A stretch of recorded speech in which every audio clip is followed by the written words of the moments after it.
नमस्कार दोस्तों, मेरा नाम है शादाब सिद्दीकी और हमारे साथ हमारे सीनियर कलीग मनोरंजन भारती मौजूद हैं। और आज हम लोग चर्चा कर रहे हैं कि नतीजे आने से पहले खासतौर पे महाराष्ट्र में मुख्यमंत्री पद को लेकर महायुति और महाविकास अघाड़ी में खींचतान शुरू हो गई है।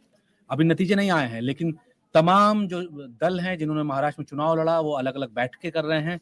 साझा बैठक भी हुई है और रणनीति बनाई जा रही है। ये भी खबरें आ रही हैं कि कुछ दल अपने एमएलए को महाराष्ट्र से बाहर शिफ्ट करना चाहते हैं। वहीं जो कुछ गठबंधन है या जो दल हैं उन्होंने मुंबई में होटल्स बुक किए हैं जहां पे वो अपने एमएलए को रखेंगे। तो सवाल यह है कि इतनी खींचतान क्यों चल रही है? आखिरकार महाराष्ट्र में ऐसा क्या होने वाला है जिससे राजनीतिक बवंडर खड़ा होगा? तो आपसे शुरुआत करते हैं बाबा कि सबसे पहले बताएं कि ये जो कुछ हो रहा है क्या वजह लगती है आपको? ये इसलिए हो रहा है कि किसी को मालूम नहीं है कि क्या होने वाला है। समझ गए आप? कोई सब जो है भ्रम की स्थिति में, क्योंकि एक तरफा दो तरफा नहीं, मतलब 6 पार्टियां लड़ रही हैं। 3 एक तरफ लड़ रही हैं, 3 एक तरफ लड़ रही हैं।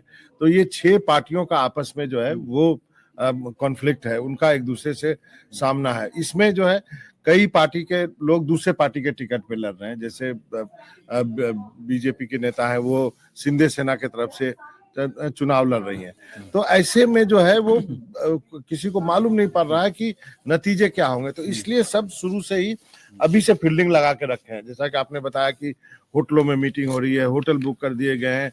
यहाँ तक कहा जा रहा है कि यदि अघाड़ी के जो है विधायक वो कर्नाटक जाएंगे। अब देखिए कर्नाटक जाएंगे क्योंकि जो परमेश्वर हैं, जी परमेश्वर हैं, उनको पर्यवेक्षक कांग्रेस ने बना दिया। आपको लगता है रिजॉर्ट और होटल पॉलिटिक्स हो सकती है? जी हाँ, जो कांग्रेस ने पर्यवेक्षक बनाया, अशोक गहलोत हैं, भूपेश बघेल हैं और जी परमेश्वर है। तो जी परमेश्वर कर्नाटक से हैं, मंत्री भी हैं वहां पर। तो उनको भी लगाया गया है कि यदि कुछ विधायकों को इकट्ठा के लिए वहां ले जाया जाए, कर्नाटक ले जाना पड़े। दूसरी बात जो है, कल ही सारे विधायकों को मुंबई बुलाने की बात हो रही है। उसके लिए मेरी जानकारी के अनुसार हेलीकॉप्टर बुक किए गए हैं। जो दूर दराज के विधायक हैं उनके लिए हेलीकॉप्टर बुक किए गए हैं कि आप कल ही दोपहर के बाद शाम तक जो है मुंबई पहुंच जाइए और इकट्ठा एक जगह रहेंगे, एक जगह अपनी रणनीति बनाएंगे। दूसरा, कल ही जो है स्टेक क्लेम करने की भी बात हो रही है। अच्छा, तो आपको लगता है कि क्या ऐसा इसलिए हो रहा है कि इनको डर है कि तोड़फोड़ हो सकती है? जिस तरह से महाराष्ट्र में राजनीतिक समीकरण बिगड़े हुए हैं, तो सभी दलों को लग रहा है कि कहीं ऐसा ना हो कि एमएलए जीते तो उसके सिंबल पे चला जाए दूसरे विधायक दल की बैठक में। ये डर है? नहीं, सबसे बड़ा डर इस बात का है कि महाराष्ट्र में जो है निर्दलीय इस बार बहुत जीतने वाले हैं और छोटी पार्टियां जो है वो किंग मेकर हो सकती है। तो जो छोटी पार्टियां किंग मेकर होगी वो जो है वो वही तय करेंगे कि भाई किसकी सरकार बन रही है। ढेर सारी छोटी पार्टियां हम पहले भी डिस्कस किया है छोटी पार्टियों के बारे में। तो छोटी पार्टी और निर्दलियों पर ज्यादा उम्मीद है, नजर है महायुति की भी और अघाड़ी के लिए भी। इसलिए उनको जो है अभी से फोन भी कर रहे हैं, ये नेता संपर्क कर रहे हैं, भाई साहब आप जीतेंगे तो आपको आना है हमारे साथ, एक बार वो आ जाए हमारे साथ। तो इकट्ठा रखेंगे, एक जगह रिजॉर्ट ले जाएंगे। बिल्कुल। और दर्शकों को बता दें कि जो जैसे आपने छोटी पार्टीज की बात की, तो महावीर जो वंचित बहुजन अघाड़ी है, प्रकाश आंबेडकर, उन्होंने एक बयान दिया है कि इस बार वो सत्ताधारी दल के साथ रहेंगे, यानी वो विपक्ष में नहीं रहेंगे। तो यानी वो किधर भी जा सकते हैं। उसके बाद सापा है, AIMIM है, लेकिन ये वैचारिक तौर पर महाविकास अघाड़ी के ज्यादा करीब है, तो वो उनके साथ जा सकती है। राजू शेट्टी, बच्चू कुंडू के बारे में कहा जा रहा है कि वो सही वक्त पे फैसला लेंगे। और रिपब्लिकन पार्टी का स्टैंड सबको पता है कि वो भारतीय जनता पार्टी के साथ हैं। इसके अलावा जो निर्दलीय जीतने वाले हैं उस पे सब सारे दल डोरा डाल रहे हैं ताकि वो उनके साथ आ जाएं। और एक खबर दर्शकों को और बता दें कि महाविकास अघाड़ी में भी मुख्यमंत्री पद को लेकर खींचतान हो रही है। जो नाना पटोले अध्यक्ष हैं उन्होंने बयान दिया कि इस कांग्रेस सबसे ज्यादा सीटें जीतेगी, लिहाजा मुख्यमंत्री कांग्रेस का बनेगा, जिसपे उद्धव ठाकरे ने एतराज जताया। तो आप ये बताइए कि उद्धव ठाकरे जो कम सीटें आएंगी ये तय है, क्योंकि कम सीटों पे लड़ रहे हैं, तो ये वो मुख्यमंत्री बन सकते हैं क्या? ऐसा हो सकता है कि कांग्रेस ज्यादा सीटें जीते लेकिन मुख्यमंत्री उनको बना दे? हालांकि ये हाइपोथेटिकल क्वेश्चन, अभी नतीजे नहीं आए। देखिए, सबसे पहले तो मैं आपको बता दूं कि कांग्रेस जो है ना बहुत तैयारी कर रखी है। कांग्रेस में चीजें आप अच्छी तरह जानते हैं, आपने भी लंबे समय तक कांग्रेस कवर किया।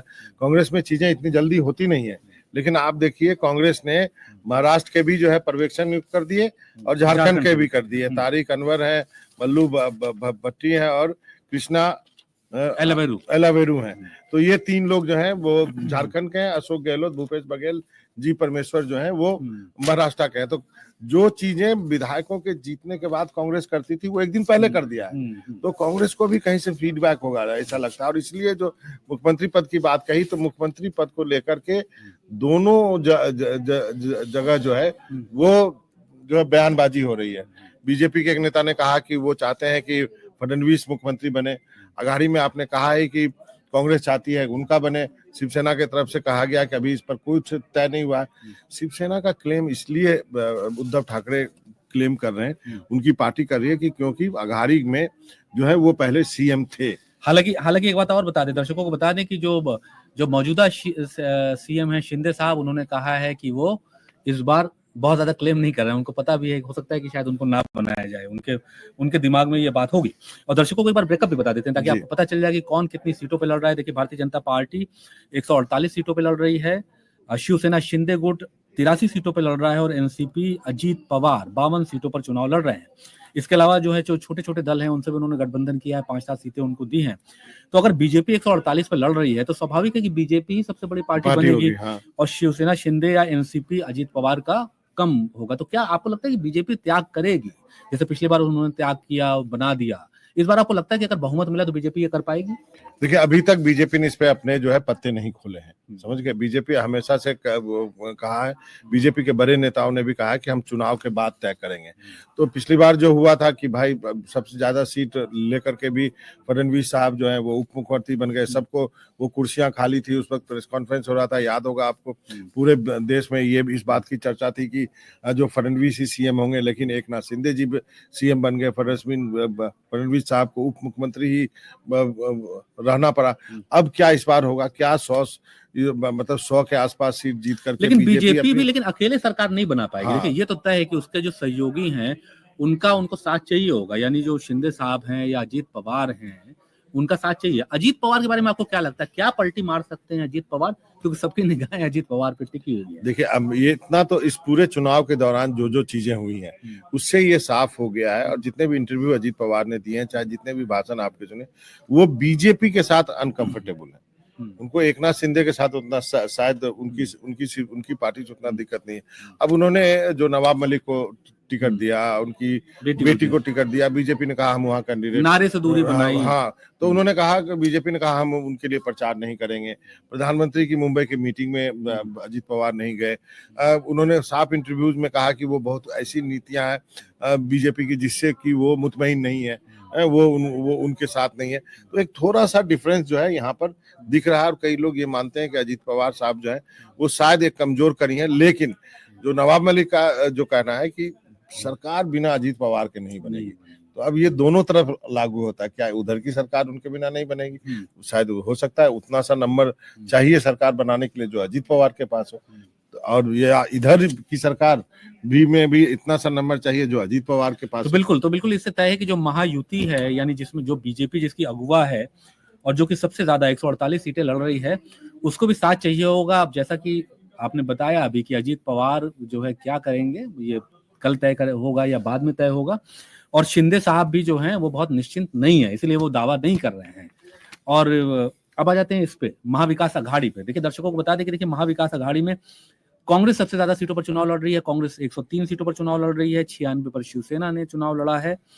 87 पर एनसीपी शरद पवार ने चुनाव लड़ा है। 2 सीटों पर समाजवादी ने लड़ा है, हालांकि उन्होंने ज्यादा सीटों पर भी बागी कैंडिडेट खड़ा किए। तो कुल मिलाकर जो उनका मोटा मोटी गठबंधन है वो ये है। तो आपको क्या लगता है कि 103 सीटें और 96 सीटें, यानी सिर्फ 7 सीटों का फर्क है उद्धव ठाकरे और कांग्रेस में, तो ऐसे में कांग्रेस क्या करेगी? चलिए ये बताइए, क्या विकल्प कांग्रेस के पास है?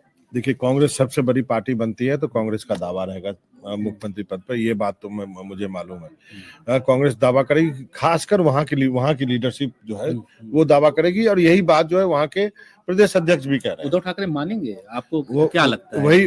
वहीं पे झगड़े वाली बात होगी, क्योंकि आपको ध्यान देना होगा कि ये वही बात है जिसको लेकर के उद्धव ठाकरे और बीजेपी के बीच में झगड़ा हो गया था और वो अलायंस टूट गया था सीएम पद को लेकर के ही। तो जो अघाड़ी में सीएम पद जो है वो काफी सेंसिटिव है, इसको लेकर के उद्धव ठाकरे अपने सबसे पुराने अलायंस को, जो कि बाला साहब के समय से, वाजपेयी जी के समय से चला आ रहा था, उसको तोड़ दिया था। समझ गए? तो आप सोचिए कि इसका ख्याल जो है कांग्रेस को और शरद पवार साहब को रखना पड़ेगा, उनकी एनसीपी को, कि इस सिचुएशन को कैसे डील करते हैं। हालांकि यदि उद्धव ठाकरे के बिना सरकार नहीं बनती है कांग्रेस की, मान लीजिए उद्धव ठाकरे की सीटें कांग्रेस से कम है, तो फिर क्या करेंगे? आपको बनाना पड़ेगा। एकनाथ शिंदे को बनाया कि नहीं बीजेपी ने, तो आप बना सकते हैं। यानी जो कांग्रेस के सोर्सेज है वो ये कह रहे हैं कि कांग्रेस की जो रणनीति है, वो पहली रणनीति यही है कि भाजपा को रोका जाए, और उद्धव ठाकरे की जो हालत है, जिस तरीके से शिवसेना में ब्रेक हो गया, जो उनकी तलखी बीजेपी नेताओं से है, वो कांग्रेस को सूट करती है। यानी कांग्रेस ने जैसे झारखंड में हेमंत सोरेन को बना दिया, वैसे महाराष्ट्र में उद्धव ठाकरे को भी बना सकती है, अगर उनको मेजोरिटी मिलती है तो। शरद पवार को आप कैसे देखते हैं? कि ये बड़े शरद पवार एक ऐसे नेता हैं, अजीत पवार ने भी कहा कि उनके दिल में क्या है दुनिया का कोई आदमी नहीं बता सकता है। तो आपने लंबे समय तक शरद पवार को कवर किया है, तो आपका क्या ऑब्जर्वेशन है शरद पवार को लेकर? देखिए, अघारी को जोड़ने के लिए जो कोई सीमेंट चाहिए ना, सीमेंटिंग फैक्टर, फेविकोल, वो है शरद पवार।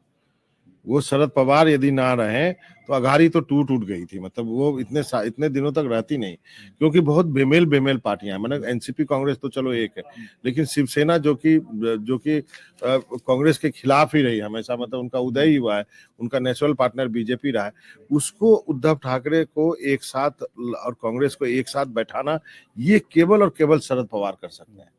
और शरद पवार महाराष्ट्र ही नहीं, देश के ही राजनीति के सबसे बड़े जो है सीनियर नेता, उनकी बात हर कोई मानता है। तो कल को यदि आप देखिए अजीत पवार भी अब इधर आ जाए, तो मैं कोई बड़ी बात नहीं मानता हूं, क्योंकि और अब उम्र के इस पड़ाव में जब उन्होंने कह दिया कि मेरा आखिरी चुनाव है, मतलब वो तो हालांकि बहुत इलेक्टोरल पॉलिटिक्स में नहीं है, राज्यसभा के मेंबर है, लेकिन वो चाहेंगे कि ये चुनाव, क्योंकि देखिए महाराष्ट्र का ये चुनाव ये भी डिसाइड करने वाला है कि असली एनसीपी कौन है और असली शिवसेना कौन है। तो अब पवार साहब चाहेंगे कि असली एनसीपी जो है वो सुप्रिया सुले को दे करके जाए वो, क्योंकि वो उन्होंने एक बड़ा रिस्क लिया है। लोकसभा चुनाव में तो वो जीत गए हैं, फैमिली के बीच में अजीत पवार की पत्नी हार गई। अब इस बार अजीत पवार के खिलाफ योगेंद्र पवार को खड़ा किया, वो नया लड़का है। तो देखते हैं यहाँ पे क्या होता है, लेकिन वो बारामती में भी काफी आपको इंटरेस्टिंग नतीजे देखने पड़ेंगे। लेकिन शरद पवार चाहेंगे कि वो जो है इस बार इस इलेक्शन में अब सारे विवाद जो है एनसीपी को लेकर के उसको सेटल कर दें और अघारी को एकजुट करके सत्ता तक पहुंचाए। बिल्कुल, और दर्शकों को ये भी बता दें कि नतीजों से पहले महाराष्ट्र में हमने शुरू में बताया कि रिजॉर्ट पॉलिटिक्स और होटल पॉलिटिक्स स्टार्ट हो गई है। मुंबई के बड़े बड़े होटल्स को बुक किया गया है, और कर्नाटक में भी वो एक होटल बुक किए जाने की चर्चा है कि कांग्रेस अपने एमएलएस को वहां शिफ्ट करेगी। और जो 288 सीटों वाली जो विधानसभा है, उसमें 145 का जादुई आंकड़ा जिसको मिलेगा वो सरकार बनाएगा। यानी आप कह सकते हैं कि उल्टी गिनती सरकार बनाने की शुरू हो गई है। और जैसा कि हम लोगों ने पहले भी आपको बताया कि जो बागी हैं, छोटे दल हैं, वो इसमें किंग मेकर बनेंगे। और करीब 63 सीटें ऐसी हैं जहां पर बागी एक चुनाव लड़ रहे हैं, छोटे दल चुनाव लड़ रहे हैं, एक दूसरे के खिलाफ नेता चुनाव लड़ रहे हैं। तो यानी ये लोग सरकार बनाने में अपना योगदान देंगे। तो अब आपका भी फाइनल कमेंट एक बार बस 12 घंटे से कम समय बचे हैं। अब आप हमको सुनिए, इसको शेयर कीजिए, दोस्तों को सुनाइए, क्योंकि जो है अब सुबह जो है काउंटिंग शुरू हो जाएगी। 2-4 घंटे में जो है सबको पता चल जाएगा महाराष्ट्र की गद्दी और झारखंड की गद्दी पर कौन बैठता है। बिल्कुल, और जैसे ही नतीजे आएंगे हम सबसे पहले आपके सामने लेकर हाजिर होंगे। तब तक के लिए नमस्कार।